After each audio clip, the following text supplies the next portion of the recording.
Halloween right around the corner, it is time to uncover some tax tricks and treats that are gonna help you save money and keep more money in your pocket. In this video, we're gonna uncover some clever tax strategies that are really gonna help you reduce your tax bill and keep you from leaving Uncle Sam a tip. But before we jump in, I'm gonna need you to like, comment, and subscribe so you don't miss out on any of this wealth building information. Now, let's get after it. Maximizing your retirement contributions can be a great trick. And let me tell you why. You can wait all the way until April 15th before you make your final contribution to your IRA account, your Roth account. If you are contributing on behalf of a company, you do have to contribute before December 31st. But here's the wonderful treat that you will get from that. Your income will compound. The money that you invest will compound over time. And you can have a substantial amount of money come retirement time. Plus, this is the part that I really think is a treat, less money to pay Uncle Sam. You can keep more of that cash in your pocket and you can reduce your overall taxable income because you can max out how much you can contribute to a 401k in 2024 at $22,500, or if you're plus 50, like I am not, you can contribute up to $30,000. So make sure you use that trick to give yourself a treat. A great trick is taking the tax advantages of a health savings account, an HSA. When you have an HSA, you can contribute to your HSA tax-free. What a great trick. A lot of people are unaware of that. You can buy a lot of medical things tax-free when it comes time for you to pick up prescriptions, co-pays, or other types of medical devices that you typically don't even think about. So there's a whole section of the Amazon website just for HSA expenditures. So check it out, jump in, and guess what the treat is? The treat is you get less taxable income, more money in your pocket, and you can have tax-deferred expense account that you can use when you need to pay for out-of-pocket medical expenses.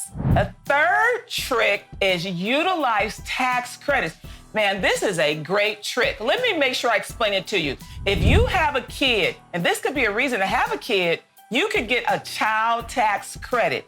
If you are tired of having your kids at home and you want to put your kids in daycare, you can get a child care credit. When they're older and you're tired of those children, you can even get an educational credit by sending them to college. Not that I don't like kids, because I really do. I have 4, but credits are amazing because the great treat is if you owe IRS any money, a credit is dollar for dollar against the tax that you owe. So if you get a child tax credit, a child care credit, you can lower your tax, not just taxable income. The actual tax out of your pocket reduces down, and you can even get a refund. Bunching deductions together is a great trick. It's almost like you go trick-or-treating and you get somebody else's bag and pour it into yours. Yeah, I've done that before. When you bunch your tax deductions together, your medical expenses, your charitable deduction, your state income tax, your real estate taxes, when you aggregate them together,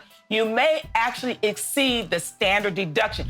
Many of you may be thinking, you know what? I don't want to go knock on that door because he never gives out candy. But the day you don't knock on that door is the day that that person is giving out $10 bills. So never stop tracking your expenses, because it just may be that tax year that your expenses are high enough for you to itemize and end up with a big treat, which is going to be a lower taxable income.